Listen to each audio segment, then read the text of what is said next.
का अधिष्ठान वाणी मानी गई है, जिसकी मधुर वाणी है, समझाने का तरीका अच्छा है, तो उसमें बच्चों को ज्यादा समझ आता है, ज्यादा उसको ग्रास्पिंग होता है, ज्यादा वो ग्रहण कर पाते हैं। तो इसके लिए कंठ बहुत जरूरी होता है। बोलने का ही हमारा मुख्य काम हम बोलने से करते हैं। जो भी हमारा व्यक्तित्व है वो निखर जाता है यदि बोलने का उसमें हो गया तो। आपके पास 1000 गुण है, लेकिन अभिव्यक्ति तो वाणी से होगी। वो कुछ बोलेंगे नहीं तो कभी अभिव्यक्ति नहीं होगी, जान ही नहीं पाएंगे बच्चे कि प्रेम है कि नहीं है।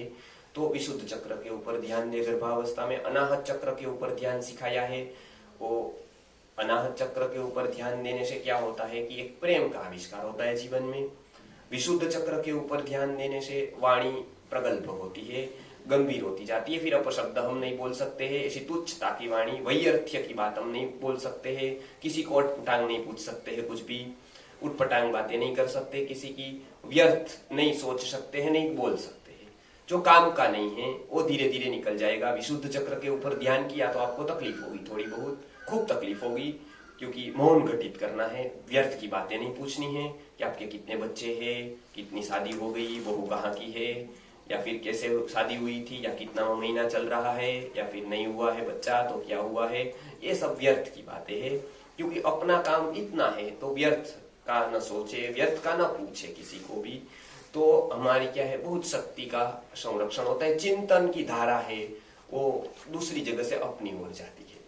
तो ये एक है कि विशुद्ध चक्र के ऊपर ध्यान देंगे तो क्या होगा कि वैयर्थ्य चला जाएगा जीवन में से। जो व्यर्थ की बातें वो छूट जाती है हमारी। गर्भावस्था में वो बहुत जरूरी है, क्योंकि यदि हम चिंता करते हैं जगत की, यदि हम दूसरी बातों में उलझे रहते हैं, बच्चा भी ऐसा आता है, वो बचपन से ही ऐसा वैसा उटपटांग बातें करने लगता है।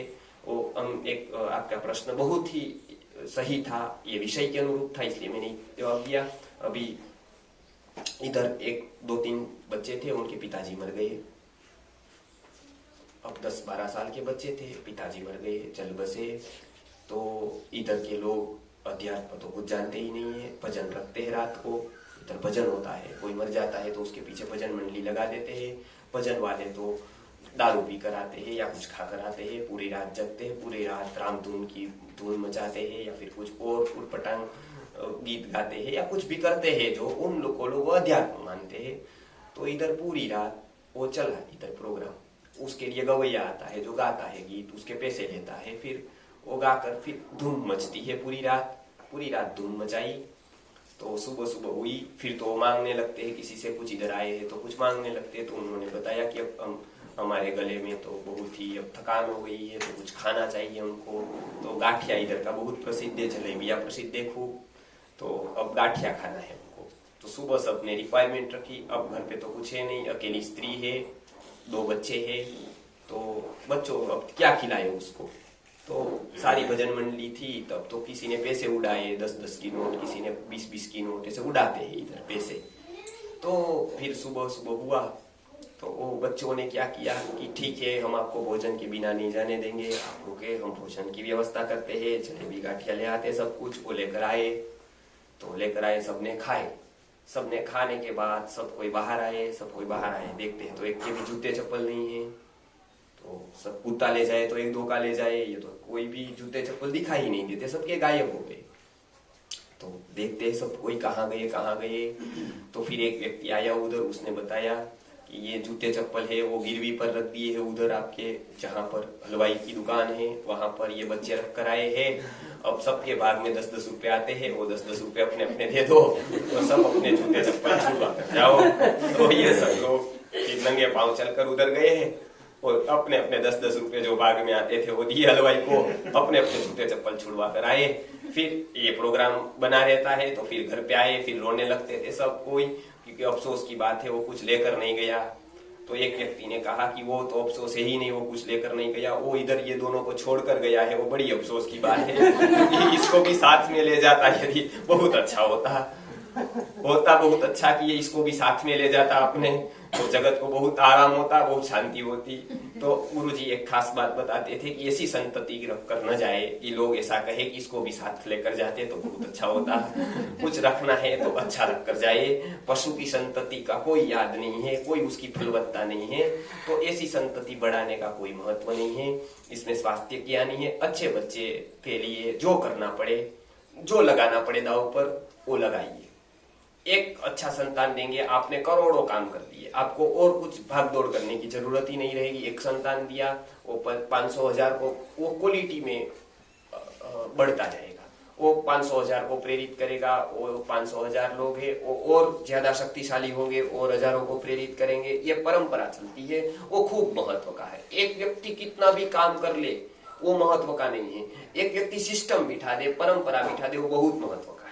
क्योंकि हमेशा जीवन में परंपरा का खूब महत्व है। गुरुकुल में भी यही सिखाते हैं गुरुजी कि एक व्यक्ति करोड़ों को बदल दे, वो बहुत देर तक वो परिवर्तन नहीं रहता है। जबकि कोई एक व्यक्ति परंपरा बिठा दे कि एक के बाद एक, एक के बाद एक, एक के बाद एक ऐसे आते रहे, तो वो बहुत महत्व का है। इसके लिए गुरुजी खास अंतिम में बता कर गए, जब किशोर भाई आए थे कल, उनको कि भगवान जिसके ऊपर प्रसन्न होता है उसका क्या एंगल है देखने का। तो उसका एंगल ये है, आरस और पारस है ना, वो ये जगत से मिल जाते हैं आपको। वो तो कमाने की बात है। एक डॉक्टर खड़ा कर लेता है, एक सामान्य डॉक्टर जिसको BAMS में भी फेल हुआ है, ऐसा डॉक्टर भी खड़ा कर लेता है बहुत बड़ा साम्राज्य।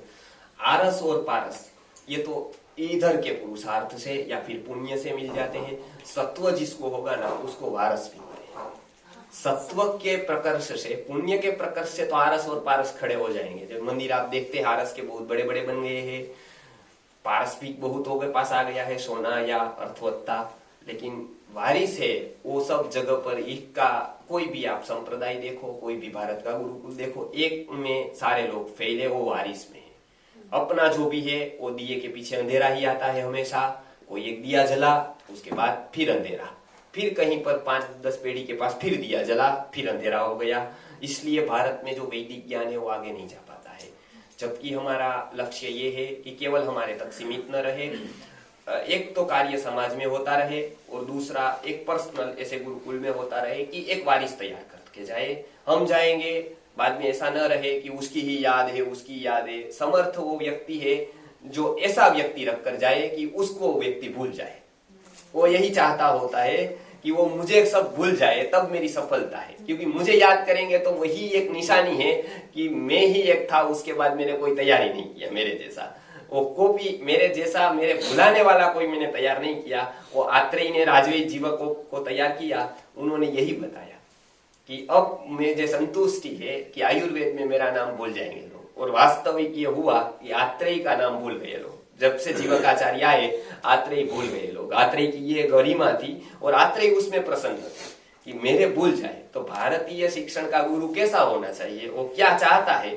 वो चाहता है कि वो नेम और फेम के लिए कुछ नहीं करता है। वो तो पिक्चर के हीरो करते ही है नेम एंड फेम के लिए। वो तो हजारों लोग पागल है उसके पीछे, लेकिन वो पागल जैसे ही लोग हैं, उसमें कोई बड़ी बात नहीं है। बहुत प्रज्ञावान व्यक्ति को पागल कर देना वो प्रतिभा है। पागल लोगों को तो क्या है, वो ऐसे ही नशे में है सब लोग। किसी को धन का है, किसी को स्त्री का है, किसी किसी के पीछे ही पड़े हैं कोई कोई बातों में, किसी का व्यसन है, किसी को कुछ, किसी तिकड़मबाजी में ही रत है। तो ये सब तो पागल ही है, आधे पौने तो पागल है समाज में। उसको पागल कर देना तो एक माधुरी दीक्षित काफी है, एक आलिया भट्ट काफी है। उसको लिए तो कोई बड़ी प्रतिभा की कोई बात नहीं है। वो तो पागलपन है ही व्यक्तियों में। वो तो जो पेपर में आता है उसके पीछे पागल हो जाते हैं। लेकिन ऐसी संतान चाहिए जो प्रतिभावान, जगत से ऊपर उठे वाले व्यक्ति को पागल करते। तो ये गुरुजी बताते थे कि प्रतिभावान संतान चाहिए। खास एक हम याद रखेंगे, शारीरिक स्वास्थ्य बहुत गौण है, बहुत गौण है। यद्यपि एलोपैथिक की दृष्टि से शारीरिक स्वास्थ्य ही सब कुछ है। वो यही चाहते हैं कि आपका सोनोग्राफी करवा दी तो इतना हाइट है, इतना वजन है, बिल्कुल स्वस्थ है। आयुर्वेद में तो ये स्वस्थता की निशानी बिल्कुल नहीं है। ये स्वस्थता की कोई परिपाटी नहीं है। वो गर्भ में शिशु स्वस्थ है, ये स्वस्थ है कि उसका चिंतन गर्भिणी का अच्छा हो, उसका स्वभाव शांत हो जाए, वो भाग दौड़ न करे, वो अपने में भीतर में स्वस्थ। आयुर्वेद में इसके लिए स्वस्थ का मतलब बताए, स्व मतलब अपने में आत्मा, और उसमें स्थायी हो गया तो स्वस्थ। तो वो एक है। तो 3 चक्रों के ऊपर ध्यान आवश्यक है। पहला आज्ञा यहाँ पर है, दूसरा विशुद्धि यहाँ पर है इसके पीछे के साइड पर, और एक अनाहत है वो हृदय के स्थान पर है, वहां पर ध्यान करें। तीनों के अलग अलग आकार है, तीनों के मंत्र है। अब मंत्रों में मैं ये बता रहा हूँ, आज विषय ही था, तो मंत्र में कृष्ण का, जैसे हम अनेक देवताओं को मानते हैं, वो देवताओं के अलग अलग रोल होते हैं। बहुदेवतावाद को स्वीकार किया है हमने, उसमें कृष्ण है, वो देव है कि उसका करना है किसके लिए, तो संतान के लिए। तो देवकी सुत गोविंद ऐसा एक मंत्र भी है, वो हमने पिछली बार दिया था, इस बार भी जिसको चाहिए उसको देंगे। एक जब संतान गोपाल मंत्र करके एक पुस्तक आती है, वो गीता प्रेस गोरखपुर से छपी है, उसमें मूल मंत्र के साथ है, दिव्यात्मा अवतरण के साथ दिया हुआ है। आप ले सकते हैं, इसको जाते वक्त लेकर जाइए, फोटो वगैरह, इसको बोलना भी आपको सिखा देंगे। पिछली बार गर्भ विज्ञान की शिविर थी, सभी मंत्र उसमें हमने सिखाए थे। तो ये एक है। बच्चा बीमार हो जाए तो बहुत अच्छे परिणाम हमने देखे। राम रक्षा स्तोत्र के जो बुद्ध ऋषि द्वारा विरचित थे, उसका भी प्रयोग कर सकते हैं, लेकिन वो और कार्य के लिए है, ये और कार्य के लिए है। इसके मंत्र हम देंगे संतान गोपाल मंत्र के साथ। तो ये एक बहुत आवश्यक है। मंत्र का भी साथ साथ करे, ध्यान भी साथ साथ करे, एकांगी न बने। कोई व्यक्ति एक वस्तु पकड़ लेता है तो उसी को सर्वस्व मानने लगता है कि चलो मैं ये कर रहा हूं तो यही सर्वस्व है। भारतीय दृष्टिकोण सर्वांगीण है, उसमें आयुर्वेद शरीर को भी इतनी महत्ता है, मन को भी इतनी महत्ता है, बुद्धि को भी इतनी महत्ता है, मंत्रों को भी महत्ता है, ध्यान को भी महत्ता है, सामाजिक कार्य को भी महत्ता है, सबकी महत्ता है। जैसे अपने को स्नान भी चाहिए, भोजन भी चाहिए, मौसी मौसा आ गए तो उसको दूध भी पिलाना, उसके साथ बातचीत भी चाहिए, कहीं घूमने गए तो कुछ देखने को भी चाहिए, फोटो भी चाहिए, क्योंकि हमारा मन अनेक वस्तु मांगता है, वो अनेक से परिपूर्ण होता है। ऐसा नहीं है कि हमको केवल भोजन दे दो, चलो इधर ही हमको 32 प्रकार के भोजन दे देंगे, आप घर से बाहर ही ना निकले, परिसर के बाहर ही नहीं निकले, तो हम सुखी नहीं होंगे। क्योंकि भोजन जरूरी है। ऐसे कभी कभी हमको मिलना का भी मन होता है, कभी बाहर जाने का भी, घूमने का भी मन होता है, कभी कुछ कभी कुछ। इसलिए सर्वांगीण जीवन को स्वीकार किया है आयुर्वेद ने। केवल एकांग नहीं है, कोई भी एकांग नहीं है। तो ध्यान का बड़ा महत्व है। सबसे पहले ध्यान की शुरुआत आज्ञा चक्र में करें। अगली बार की शिविर है, उसमें पंचकर्म का विषय है और ध्यान का खास करके विषय है। उसमें आज्ञा चक्र के ऊपर ध्यान को बताया है, ध्यान देने को बताया है। आज्ञा चक्र पर ध्यान देने से हमको जो शांति होती है, एक तो गर्भावस्था के पूर्व वो खूब जरूरी होती है, बहुत जरूरी होती है। तो आज्ञा चक्र के ऊपर ध्यान करें। इधर ओमकार का ध्यान करें, खास करके ओम इत्येकाक्षरं ब्रह्म व्याहरण नाम अनुस्मरण, ऐसा भगवद गीता में भी बताया है। और तस्य वाचक प्रणव, ऐसे योग सूत्र में प्रभु का वाचक है कोई तो एकमात्र प्रणव है। बाद के नाम तो बाद में आए हैं, लेकिन एक प्रणव, तज्जपस तदर्थ भावनम, ये सूत्र के पहले ही तस्य वाचक प्रणव, ये योग सूत्र में प्रभु का वाचक है ओम। गीता में भी यही बताया है। तो ओम का ध्यान करें। इधर ओम जो आकृति है उसका ध्यान है, वो प्रतीक है एक। तो ये ध्यान बताया है, उसके बारे में चर्चा खूब लंबी है, इतना अभी तो पर्याप्त है। ये ध्यान का अभ्यास करें रोज। अब हम तो एक बात होगी कि मौन धीरे धीरे आता जाएगा हमारे जीवन में, और वो बहुत आवश्यक है। गर्भावस्था के पूर्व में खूब आवश्यक है, क्योंकि अधिक हम प्रलाप करेंगे वात बढ़ेगा हमारा। शिक्षा व्यवस्था के लिए आवश्यक है हम सब शिक्षकों को, क्योंकि उसमें बोलना जरूरी होता है। लेकिन और आप जिस व्यवस्था में है उधर बोलना बिल्कुल जरूरी नहीं है, वो व्यर्थ की बातें होती है इधर उधर की। तो ये मौन आवश्यक है उस समय।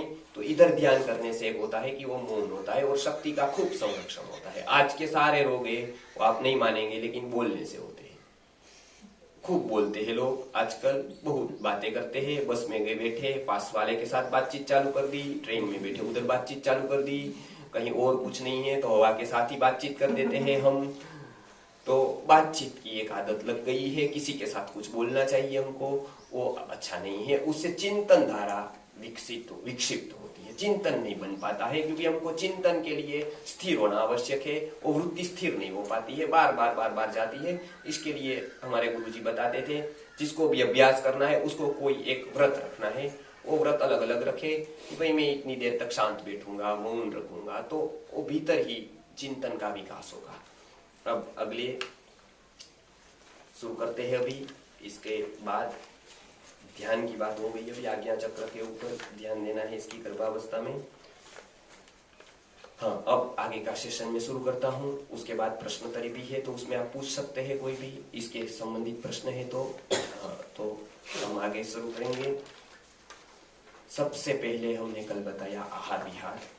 यहाँ आकर आप ये सीख कर जाए कि आहार विहार हम घर पे कैसा करेंगे, गर्भावस्था के पूर्व में कैसा होगा हमारा आहार विहार, या जनरल सामान्य रूप से कैसा आहार विहार हमारा रहेगा कि जैसे स्वस्थता हमारी बढ़े। तो ये एक हमने बताया है इसमें।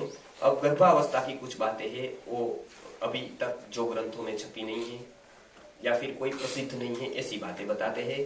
खास करके इसमें जो बताया है वो सादे सादे उपाय है, ऐसा नहीं है कि बहुत कुछ उसमें करना पड़े, लेकिन वो बहुत ही सफल प्रयोग है गुरुजी ने बताए हुए। तो इसमें 2-4 पढ़ते जाएंगे हम, तो उसमें अच्छा है मैं पढ़कर जल्दी जल्दी बता दूंगा आपको, क्योंकि वो आसान है एकदम। पिपली, सौंठ, काली मिर्च और नाक केसर का चूर्ण घी के साथ लेने से वंध्या स्त्री को भी संतान प्राप्ति होती है। ये वंध्यत्व निवारण के लिए एक चूर्ण बताया है। साधारण हम ये चूर्ण यहाँ पर देते हैं, लोगों को बता देते हैं, वो घर पर बना कर ले सकते हैं। ये पिपली है, एक औषधि आती है, जो भी कुछ कहे वो दुकान वाला जानता है, आप भी जानने लगेंगे। सौंठ है, काली मिर्च, ब्लैक पेपर है और नाग केसर है। नाग केसर एक बहुत अच्छी औषधि है वंध्यत्व निवारण के लिए, अपनी इनफर्टिलिटी को दूर करने के लिए, या फिर गर्भाशय को शुद्ध करने के लिए, या फिर मेंसिस संबंधित रोगों को दूर करने के लिए। ये सारे रोगों में नाग केसर एक बहुत प्रसिद्ध औषधि है। इसका शिवलिंग का दाना मैंने कल इधर बता दिया था, वो आप 7 से 11 दाना निगल सकते हैं, पानी में ले सकते हैं। फिर ऋतुस्नाता ऐसा एक शब्द आया है, वो तीसरा आप देखेंगे, वो पारिभाषिक शब्द है। 3 दिन मेंसिस के होते हैं, ये 3 दिन ऋतु कही जाती है। ये ऋतु, ये वसंत ऋतु, शिशिर ऋतु, ये ऋतु नहीं है, ये अलग है। कोई पूछ रहा था कि इधर कौन सी ऋतु वो नहीं लिखा है आपने, तो भूल गए क्या ये कि ऋतु स्नाता में कौन सी ऋतु आपने बताई है, वसंत ऋतु स्नाता या शिशिर ऋतु, कौन सी ऋतु है? तो हमने बताया कि ये ऋतु मतलब ये ऋतु की बात अलग है, वसंत, शिशिर, ग्रीष्म इसकी बात नहीं है। इधर जो है वो 3 दिन मेंसिस का होता है स्त्रियों का समय, उसको ऋतु उसको ऋतु कहते हैं। ये ऋतु में वास्तविकता से मेंसिस में बहुत कुछ नियम भाव प्रकाश नामक ग्रंथ में बताए हैं। हम धीरे धीरे छोड़ते गए उसको, किसी ने 2 छोड़े, किसी ने 5 छोड़े, किसी ने 8 छोड़े, फिर सब छोड़ दिए हमने। धीरे धीरे करते करते हम आ गए हैं यहाँ पर। आध्यात्मिक लोग भी, अपने आप को मानने वाले भी कोई नियम का इसमें फॉलो नहीं करते, क्योंकि उसको ये जरूरी नहीं लगता है। उसको लगता है कि हम तो सीधा ब्रह्म के ऊपर चले गए फ्लाइट से ही, रोड पर चलेंगे ही नहीं, हम तो सीधा हमारा प्लेन ऊपर उठ गया है अध्यात्म की ओर, जबकि उसको अध्यात्म का कुछ पता नहीं है। पहले ही भाव प्रकाश मुनि ने, भाव मिश्र जी ने, जो संस्कृत में उन्होंने भेंट दी है शायद 18 ग्रंथों की, इतने बड़े ग्रंथ है, शायद एक ग्रंथ पर हमारा जीवन चला जाए। उतने 18 ग्रंथ लिखने वाले में कुछ तो बोध होगा, कुछ तो आध्यात्मिकता होगी। तो उन्होंने लिखा है कि इससे स्वास्थ्य दांव पर लगेगा, ये नियम नहीं पालन करेंगे तो उसके बहुत सारे नियम लिख लेने जैसे है, अंडरलाइन करने जैसे है। सबसे पहला तो ये बताया कि ऋतुस्नाता को नहीं अपितु ऋतुमती को, जिसको मेंसिस आ रहा है, उसकी 3 दिन की परिचर्या लिखी है। 3 दिन तक स्नान नहीं करना है उसको। स्नान करने से बहुत सारे रोग होंगे उनको, क्योंकि वो जो गर्मी है भीतर की वो निकल रही है, उष्णता बढ़ रही है, उष्णता निकल रही है। अब आप स्नान कर दोगे तो क्या होगा, वो बाहर नहीं निकल पाएगी, भीतर रहेगी तो मेंसिस में डिस्टर्बेंस होगा। आप डॉक्टर के पास जाएंगे, डॉक्टर कहेंगे कि अब तो ऐसा ही सबको हो रहा है, तो आप कहेंगे ठीक है अब दवाई दे दो। 2-4 महीने का कोर्स कर देंगे आप, 5 महीने का फिर कोर्स चालू हो जाएगा। फिर आप स्नान जारी रखेंगे, क्योंकि स्वच्छता चाहिए आपको गंदगी पसंद नहीं है, लेकिन संसार में तो है कि कोई अवस्था में ऐसा रखना ही है, सब जगह तो आपको पानी नहीं मिलेगा। तो इसमें ये बताया है कि स्नान 3 दिन तक वर्ज्य है। जो बताया है, जिस तरह की पवित्रता बताई है, स्वच्छता बताई, उस तरह की रखे। 3 दिन तक स्नान न करे तो कंटाला आएगा, अच्छा नहीं लगेगा, वो सब कुछ ठीक है, लेकिन वो स्वास्थ्य के लिए बहुत उपयोगी है। तो ये 3 दिन तक स्नान करने का मना है, पहली बात। फिर दूसरी बात आती है 3 दिन तक रसोई करने का भी मना है। क्यों? क्योंकि रसोई हम मानते हैं कि एक तो रसोई का स्तर है जो शारीरिक स्तर है, जो एक बना देता है और हम खा लेते हैं।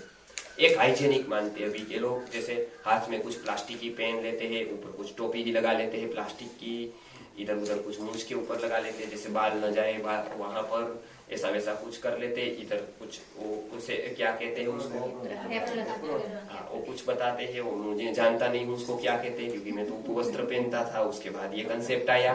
मुझे पता नहीं उसको क्या कहते हैं, लेकिन वो पहन लेते हैं, ऐसा कुछ भी लगता है कि वाह बड़े भारी है रसोईया, बहुत अच्छा है। लेकिन उस आयुर्वेद में ये सब बातें तो बहुत छोटी छोटी है। आयुर्वेद में बताया है कि व्यक्ति जिस भाव के रसोई बनाता है, जिस विचार से बनाता है, उसकी बड़ी असर होती है, उसके भोजन के ऊपर असर होती है। और जिसका अन्न ठीक नहीं होगा उसका कभी मन ठीक नहीं हो पाएगा, वो यात्रा शुरू ही नहीं होगी। जो इधर उधर का अन्न खा रहा है, जहां कहीं जो भी कुछ खा लेता है, वो तो कोई बहुत बड़ी फलवत्ता अर्थवत्ता उसके जीवन में नहीं रहेगी। इसके लिए बताया कि मेंसिस में स्त्री कितनी भी अच्छी हो, उसके विचार चंचल रहेंगे, चंचलता ज्यादा बढ़ेगी। तो वो एक शारीरिक अपनी प्राकृतिक अवस्था है। पुरुष के भी ऐसे 3 दिन होते हैं, जिस दिन पुरुष के केवल अलग अलग 3 दिन होते हैं, जिसमें पुरुष भी बिना कारण क्रोधी होता है, बिना कारण फ्रस्ट्रेट हो जाता है, निराश हो जाता है।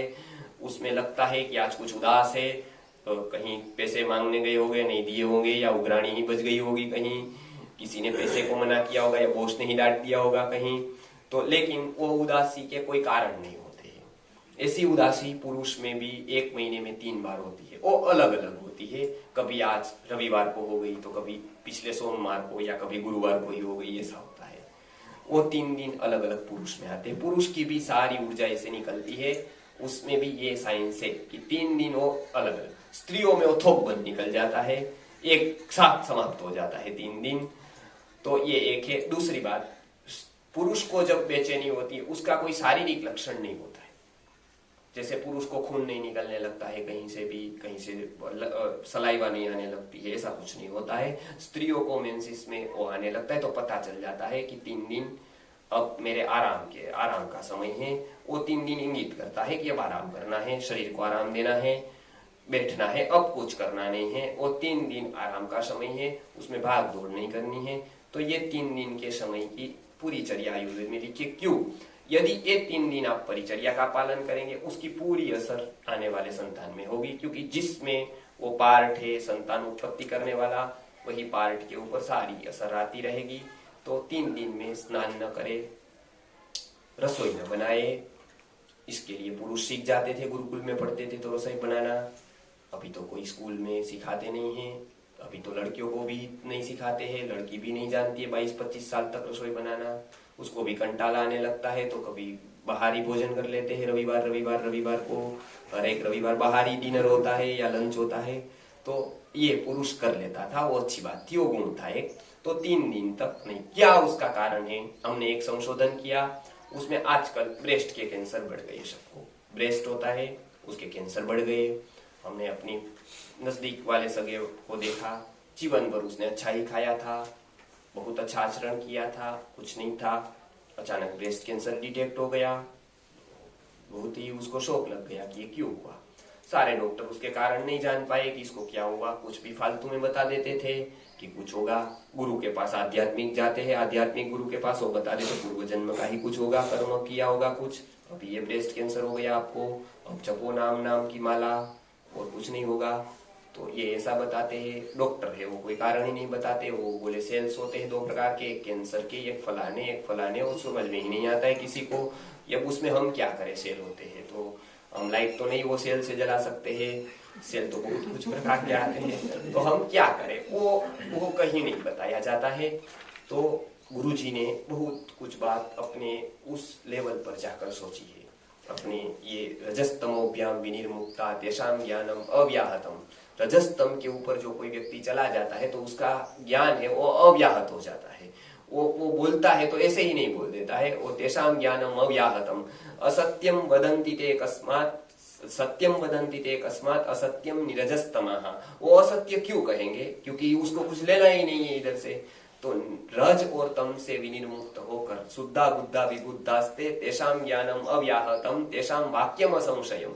ऐसा जो भाव प्रकार चरक मुनि ने वर्णन किया, ऐसे लोग कोई हो जाते हैं जो अपना स्तर बहुत ऊंचा उठा लेते थे। तो ये शोध में नहीं मिला। गुरुजी ने अंतिम में बताया अभी की समस्याएं ब्रेस्ट कैंसर के कारण आपको पता नहीं है किसी को भी, वो डॉक्टरों के सामने बताया और डॉक्टरों ने प्रयोग करके देखा, बहुत वैद्यों ने, कि हाँ ये बात खूब सही है। जैनाचार्यों ने भी अपने प्रवचन में कहना चालू कर दिया। उन्होंने बताया कि स्त्री को हीट होती है उस समय अंदर। अंदर हीट होने से, जैसे बुखार है तो आप टेम्परेचर मापेंगे तो आपको बाहर हीट रहेगी, बाहर हीट की वजह से आपको बेचैनी रहेगी, आप एक जगह नहीं बैठेंगे, आपको लगेगा थोड़ी देर में पानी पी लूं, थोड़ी देर मुरमुरे ही खा लूं, थोड़ी देर लगेगा कि नहीं मैं सो जाऊं, सोए थोड़ी देर में रेडियो ही सुन लूं या वीडियो ही देख लूं यूट्यूब का, फिर थोड़ी देर कुछ लगेगा, थोड़ी देर लगेगा मैं डॉक्टर के पास जाऊं, मैं गोली दे दे और मैं ठीक हो जाऊं, पति को फोन करेंगे कि जल्दी आ जाओ ऑफिस से, अभी बुखार चढ़ गया है मुझे बहुत ही, बच्चे को ही डांटने लगते हैं क्यों देर से आया। क्या होता है, बुखार में बेचैनी होती है क्योंकि बाहर हीट है, बाहर गर्मी है। ऐसी एक भीतर गर्मी होती है, अंदर हीट है। मेंसिस के समय पर अंदर गर्मी है, इसके लिए स्वभाव में चिड़चिड़ापन आ जाता है, इधर उधर मन चंचल हो जाता है, स्थिर नहीं बैठ सकते, थोड़ी देर लगेगा मैं ये कर लूं, थोड़ी देर लगेगा मैं वो कर लूं, थोड़ी देर लगेगा शॉपिंग ही कर रहा हूं बाहर से, थोड़ी देर लगेगा कि नहीं इधर ध्यान कर लूं आज्ञा चक्र के ऊपर, सुना था आयुर्वेद में, थोड़ी देर लगेगा कि नहीं कहीं पर जाकर आओ, मंदिर में दर्शन करके आओ। तो ये चंचलपन होता है। अब वो अवस्था में एक तो रसोई बनाएंगे तो खाने वाले को चंचलता आएगी, खाने वाला भी इस तरह के माइंड वाला हो जाएगा, फिर दोनों एक तरह का मिल गया, झगड़ा शुरू हो जाएगा, एक दूसरे की बात ही नहीं मान रहे हैं, वो कुछ कह रहा है वो कुछ कह रहा है, तो ये एक होगा, ये एक हानि समस्या होगी। दूसरी समस्या ये होगी कि उस समय भीतर गर्मी है तो बाहर गर्मी से बचना है। अब जब हम रसोई बनाते हैं बहने तो उसका स्तन का भाग रसो अग्नि के संपर्क में आता है। अग्नि के संपर्क में आने से जो अग्नि है वो खून को बहुत गर्म कर देती है, खून बहुत गर्म होता है, खून की एक विकृति है, वो गर्म होने पर विकृत होता है। इसके लिए अग्नि को आगे से नहीं सेवन करो, बहुत डिस्टेंस रखकर जरूर पड़े वहीं सेवन करो, ऐसा बताया। हम जो जाड़े में कर देते हैं ना इधर उधर रोज तापना करते हैं, पता है आपको?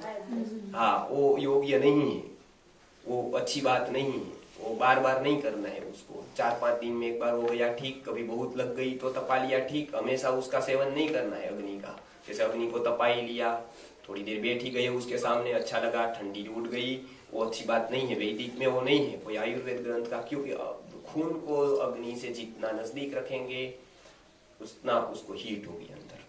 पहले चूल्ही के ऊपर रसोई करते थे, डिस्टेंस रखते थे, और कुछ ही समय की रसोई 2-4 स्त्री मिलकर कर देती थी, तो ये डिस्टेंस रखना आवश्यक है। उसके बाद वो सुबह सुबह हो जाती थी, फिर शाम को होती थी, खास करके गर्मी है तब नहीं होती थी। तो अग्नि को सीधा सेवन न करे उसमें, और खास करके मेंसिस की अवस्था में तो ऐसी अवस्था होती है कि अंदर हीट होती है, तो वो अग्नि आने से बहुत ही खून गर्म हो जाता है। गर्म खून हुआ, बहुत विकृतियां होती है, कैंसर उसका एक भाग है, उसमें बहुत कुछ नहीं है, छोटे छोटे कारण हैं। ये एक कारण गुरुजी के ध्यान में आया, उन्होंने बताया कि ये एक कारण है ब्रेस्ट कैंसर होने का। आपको जीवन भर का समय है ना वो उधर देना पड़ेगा, फिर केमो लेने में, फिर कुछ देने में, फिर भाग दौड़ में, आपको समय बचाकर कहाँ जाना है? इतना टाइम आपको क्या करना है समय बचाकर? कि आपके पास समय नहीं है, ये बहाना बड़ा है कि मेरे पास समय नहीं है। तो स्वास्थ्य को भोग पर लगाकर कुछ समय बचाना नहीं है, क्योंकि वही समय हमको फिर पे करना पड़ेगा अलग रूप से। तो ये एक ध्यान रखे।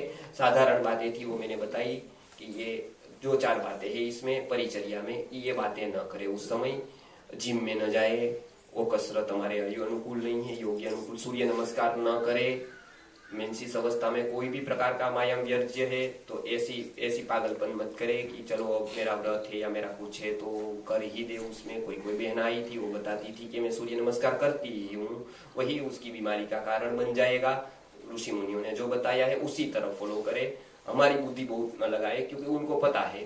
तो कोई भी प्रकार का व्यायाम वर्ज्य है उसमें, चाहे गर्भावस्था हो चाहे मेंसिस की अवस्था हो, कोई भी प्रकार का व्यायाम न करे। हाँ, चक्की चला सकते हैं, कोई इधर उधर घूम सकते हैं, कुछ जो गोबर वगैरह की सेवा है वो कर सकते हैं, कुछ इधर उधर की बाहर के वातावरण का कुछ कर सकते हैं जिसमें शरीर को बहुत हिलाना डुलाना ना पड़े, आराम कर सकते हैं। आराम में भी आयुर्वेद में बताया, हमने पिछली बार बताया था, एक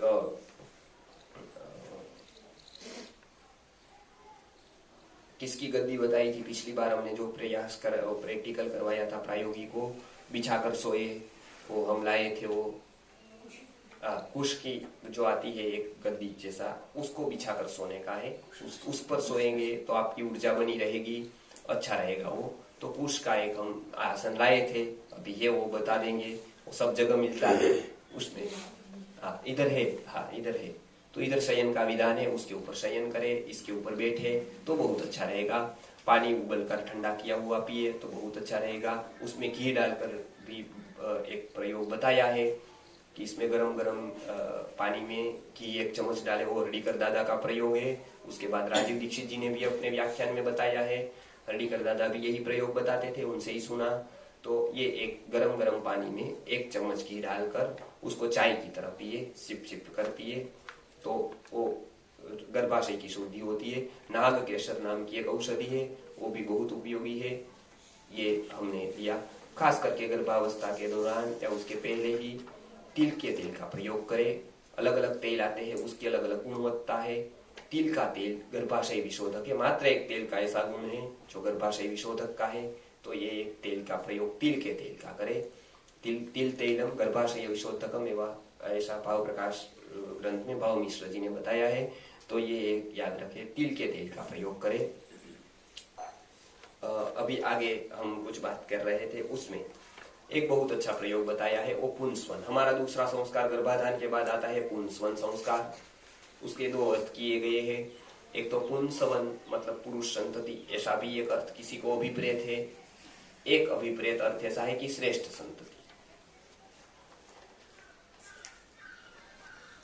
पुन्नाम नरकात् त्रायते इति पुत्र, ऐसी व्युत्पत्ति पुत्र की है, उसमें पुत्री भी सम्मिलित है।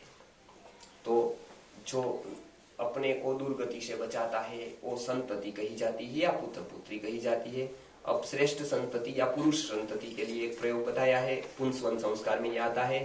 तो ये चक्रदत्त ने, जो चरक के व्याख्याकार रहे 11वीं सदी में हुए, तो चक्रदत्त और चरक संहिता के व्याख्याकार है। उन्होंने एक ग्रंथ लिखा है जिसका नाम चक्रदत्त है।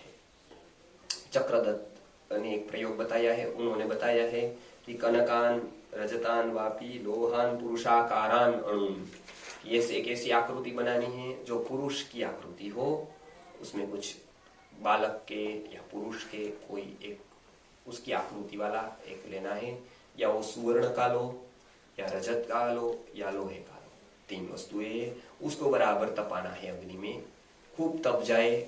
उसके बाद में उसको खूब गर्म दूध है वो उसके ऊपर डालना है, तो छम छम ऐसी आवाज आएगी, बराबर। अब वो दूध गर्भवती स्त्री को पीना है पुंसवन प्रयोग में।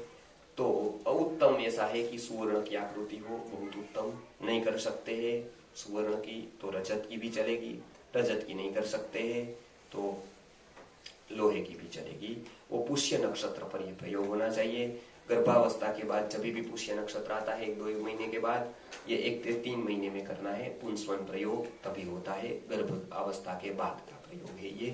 गर्भावस्था है, 1-2 महीना हो गया है, पुष्य नक्षत्र आ रहा है, उस दिन ये प्रयोग करें, पुष्य नक्षत्र में प्रयोग करें।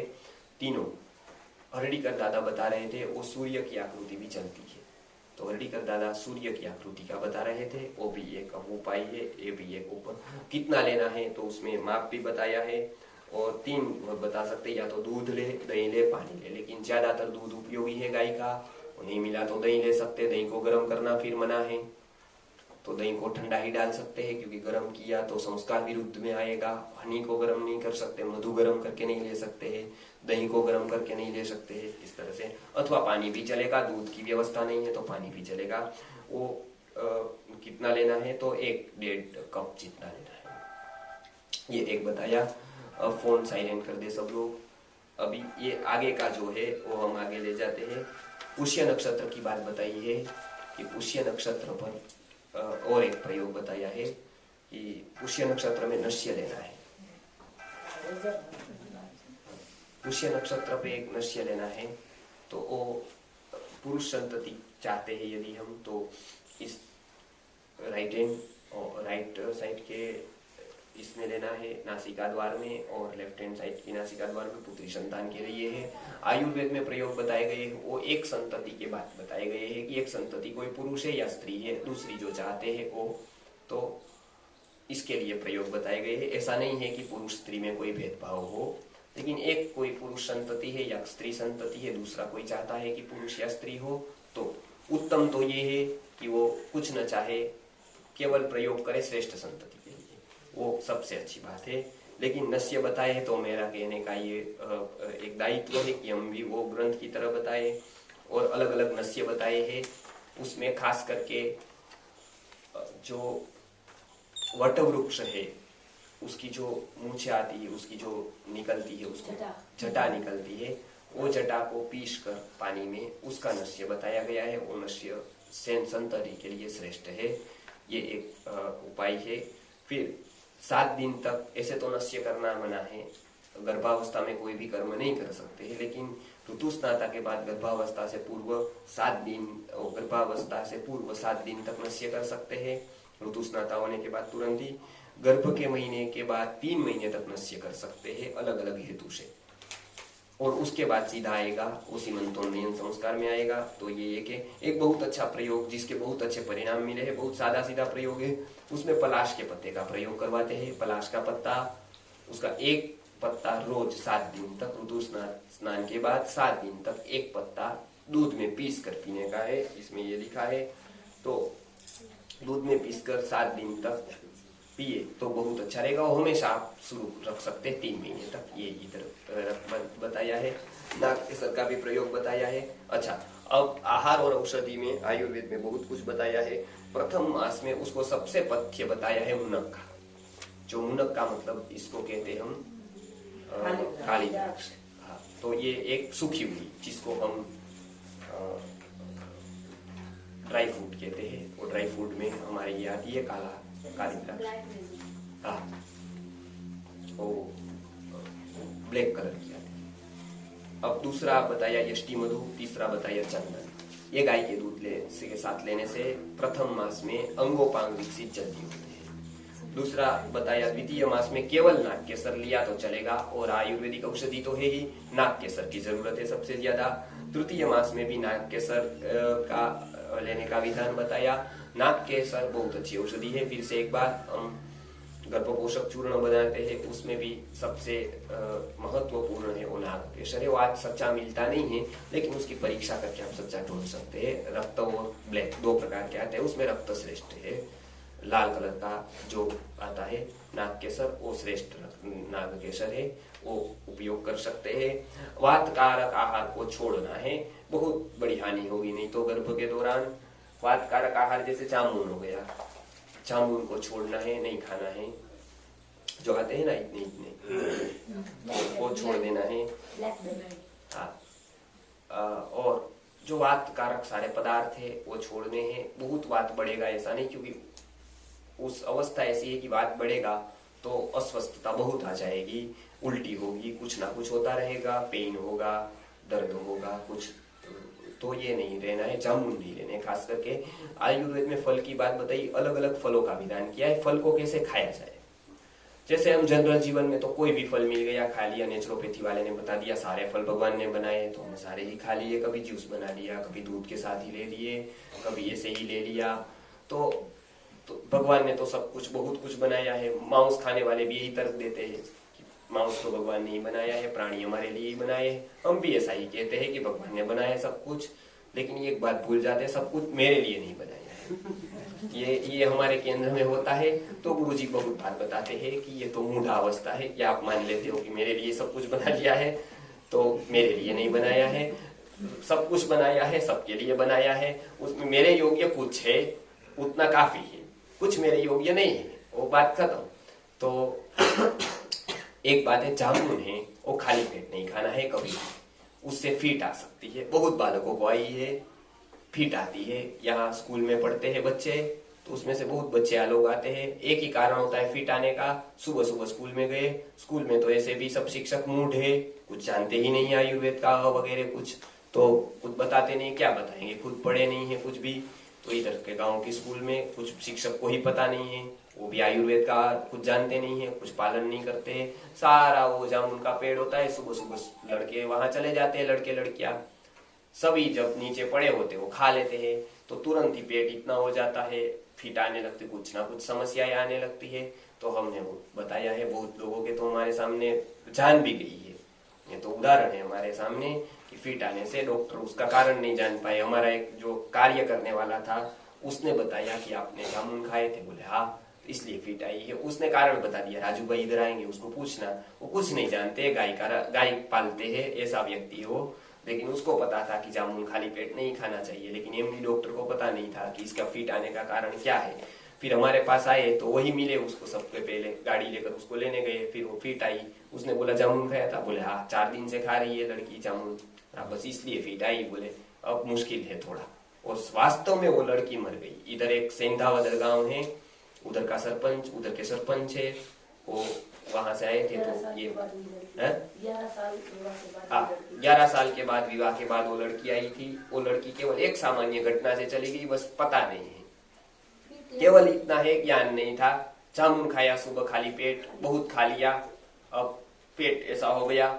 अब तो यदि आ जाते समय पर तो बस्ती बस्ती देकर उसको पेट से मल निकालने की विधि है, लेकिन अब कहाँ पर पहुंच पाएंगे। तो फिट आ गई सीधी, क्योंकि बात अतिशय बढ़ जाता है तो फिट आने लगती है।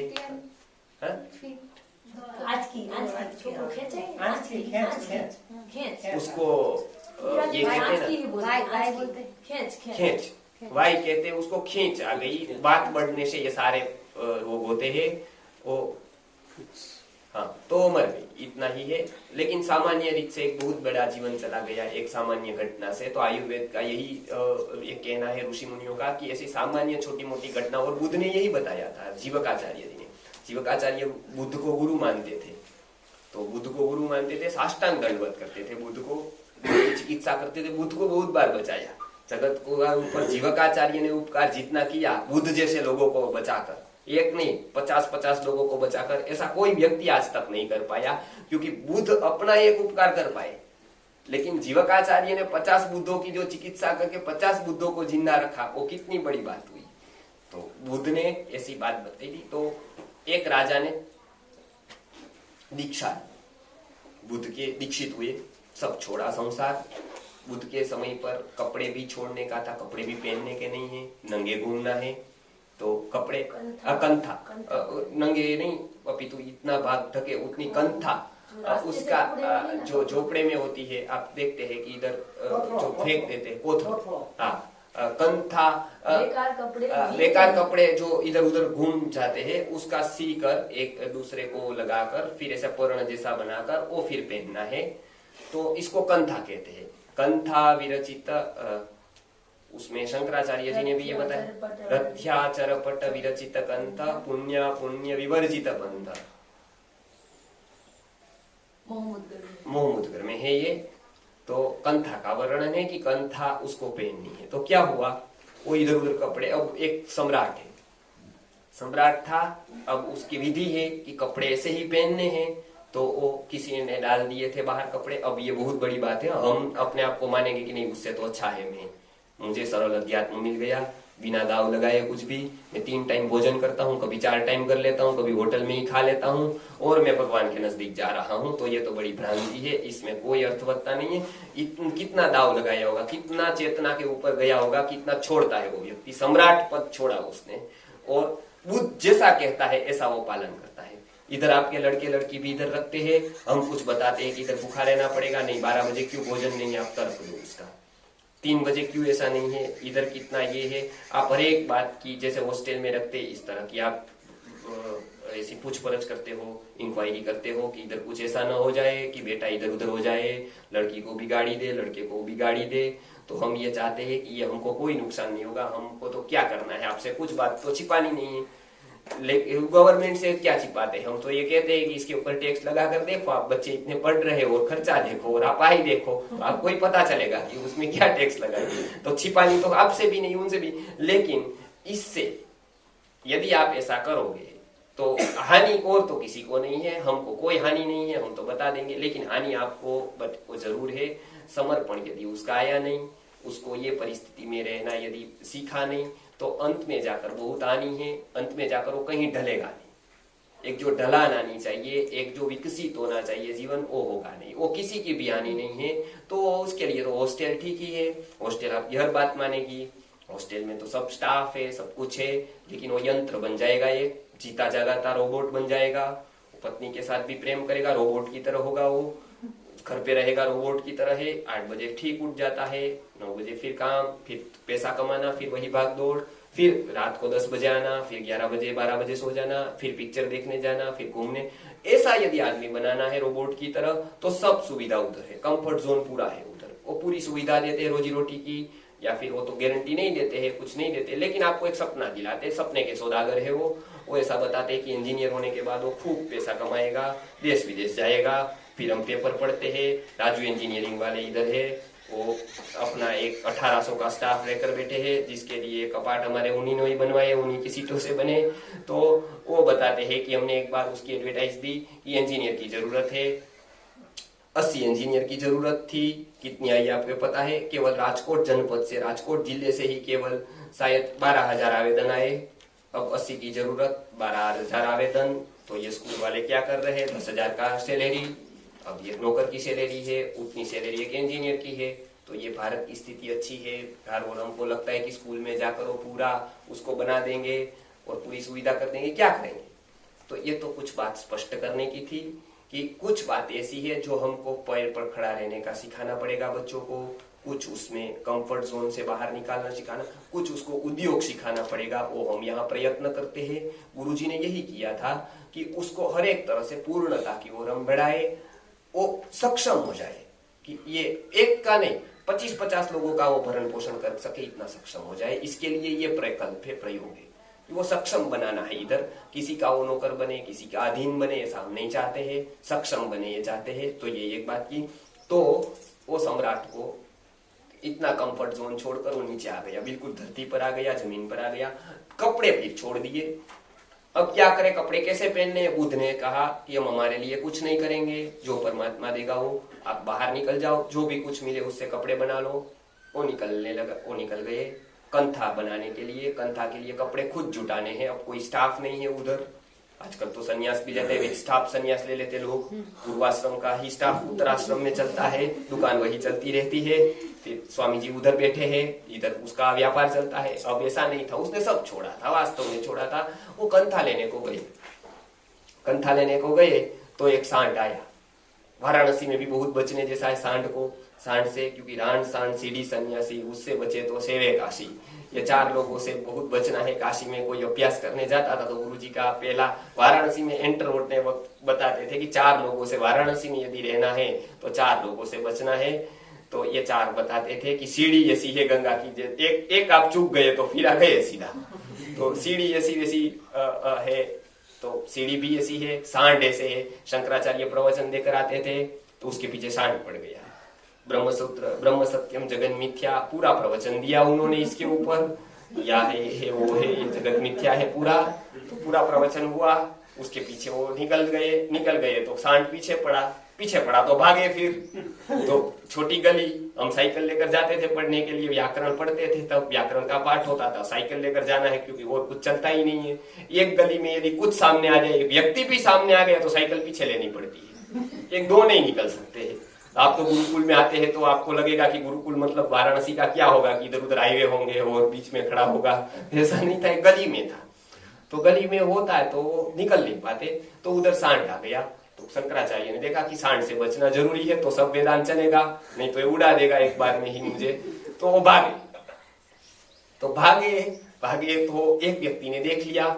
अब व्यक्ति भी ऐसे होते हैं लोग जो कुछ ना कुछ खराबी देखने लगते हैं, इधर भी आते हैं तो छिद्र देखने लगते हैं कि इधर ये खटिया क्यों पड़ी है, इधर वो क्यों पड़ा, इधर कचरा क्यों है, इधर बोर्ड क्यों इधर उधर लगा है, इधर बच्चे क्यों ऐसे कर रहे हैं, इधर आवाज क्यों हो रही है। तो उसको लगता है कि पूरा सिस्टम होना चाहिए, पूरा ऐसा पूरा यांत्रिकता होनी चाहिए पूरी, जैसे यंत्र की तरह इधर चलना चाहिए। तो कुछ ना कुछ इधर उधर निकालते रहते हैं। हम तो मर्यादा तो स्वीकारते ही है कि यहाँ कुछ होता है, इधर 10% इधर उधर होगा, तो उनको वो ऐसे देखते रहते। अब प्रवचन में और तो कुछ उसको समझ में नहीं आया, तो लगा कि इसके ऊपर कुछ हम हास्य ही कर देते हैं।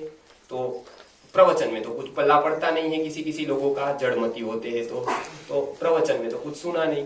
अब एक बात देखी उसने, या ये तो बता रहे थे कि जगत मिथ्या है और यही खुद भाग रहे हैं, ये बात आ गई। हमारा देखिए वो ऐसी वृत्ति ही होती है।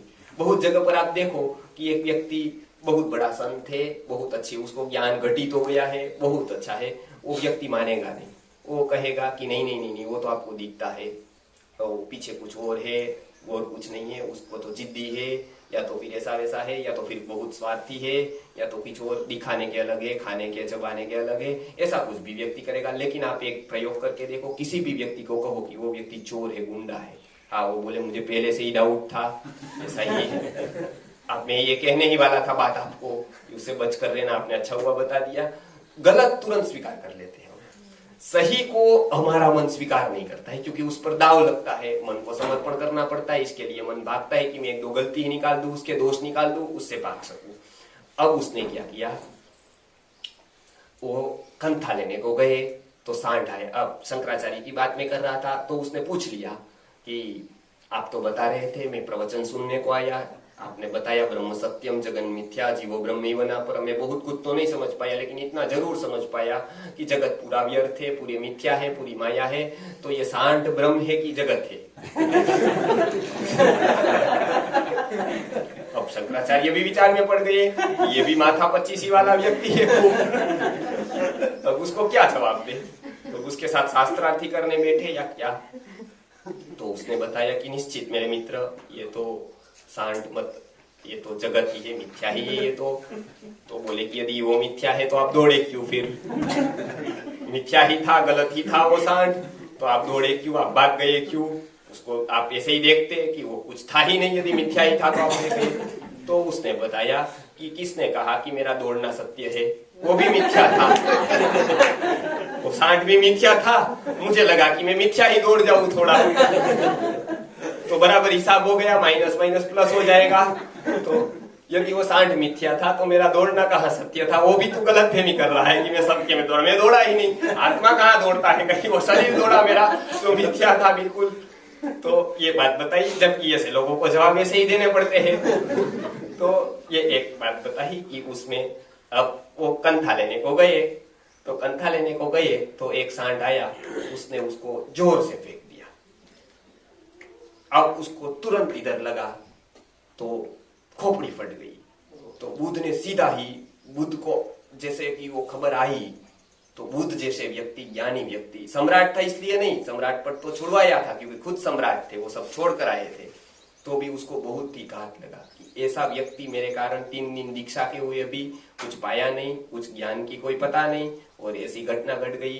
अब राजगीर जीवकाचार्य जहां भी हो वहां से बुलाओ, अब तो इधर कोई काम नहीं करेगा वेदांत, अब तो इधर कोई ज्ञान काम नहीं, अब तो आयुर्वेदी काम करेगा, तो जीवकाचार्य जहां पर भी है वहां पर बुलाओ। जीवकाचार्य जी को भेजा इधर, जीवकाचार्य चिकित्सा करने गए थे, तो वहां से फिर आए, रथ के साथ आए, वो भाग दौड़ कर आए वहां से। फिर उसकी ब्रेन सर्जरी की उन्होंने, ब्रेन सर्जरी करके उसको ठीक किया, उसको ये किया। बुद्ध के पास वचन लिया कि ये मैं इतना, मेरे पास टाइम नहीं है कि आप ऐसे उटपटांग तरह से आप संन्यास देते रहोगे और ऐसे नियम बनाते रहोगे और मैं चिकित्सा करने आ जाऊंगा। अब मुझे इसमें बहुत समस्या होती है, इसके लिए बहुत औषधि प्रयोग होते हैं, बहुत कुछ मुझे इसमें माथा लगाना पड़ता है, बहुत कुछ सोचना पड़ता है एक जीव को बचाने के लिए। इस बार आपने बताया मेरे गुरु है तो मैं ये कर देता हूँ, आपको ये नियम बदलने होंगे। ऐसी फालतू चीज के लिए मनुष्य जीवन चला जाए ये मैं स्वीकार नहीं कर सकता हूँ। आप चाहे ज्ञानी हो वो मैं स्वीकार कर सकता हूँ, फालतू चीज के लिए मनुष्य जीवन की इतनी बड़ी व्यक्ति चली जाए तो ये तो हमारे लिए खूब शोकप्रद बात है। आप एक वचन लो, मुझे वचन दो कि आइंदा आप कपड़े सिलाकर या कोई और व्यवस्था से उसको दे दोगे। कपड़े खाने पीने के लिए किसी भी मनुष्य का जीवन इस तरह से व्यर्थ नहीं जाना चाहिए। बुद्ध ने वचन दिए, बुद्ध ऐसे जिद्दी थे, संप्रदाय के बाबत में तो बहुत जिद्दी थे। साधारणतः से संप्रदाय वाले लोग जिद्दी होते ही है, अपना एक ठान लिया कि यही नियम है, फिर हटते ही नहीं है पीछे, चाहे जान चली जाए लेकिन हमारी ये रह जानी चाहिए रग। तो वो फ्लेक्सिबल नहीं होते। किसी को भी संप्रदाय खड़ा करना है, जिद चाहिए, जिद के बिना नहीं होगा, वो इस तरह से ही चाहिए। जैसे तो कोई लोग हमारे यहाँ आते हैं, मंदिर बड़ा बन गया वाराणसी में, उनके गुरु कहकर गए जैसा जैसा जैसा जैसा वैसे वो पालन कर रहे हैं। तो एक जगह इधर चप्पल जूता उतार कर जाना है, बोर्ड लगाया था, आदमी को बिठाया था, गुरुजी कहकर गए, विवेक गुरुजी बहुत बताते जरूरी है। अब ऐसे वो एक संप्रदाय चलता है वाराणसी में, बहुत ही हम जाए। अब कोई गया दर्शन को, अब वो नंगे पांव ही गया, वो जूता पहनता ही नहीं है, उसका व्रत बाधा है कुछ भी। अब उसने रोका, उधर कुर्सी पर बैठा है वो, उसने बताया कि जूते चप्पल इधर उतार कर जाओ। उसने बोला मैंने पहने ही नहीं है। वो बोले वो आपकी बात है, मेरे गुरुजी बता कर गए कि ऐसा ही करना है, ऐसा नहीं करना।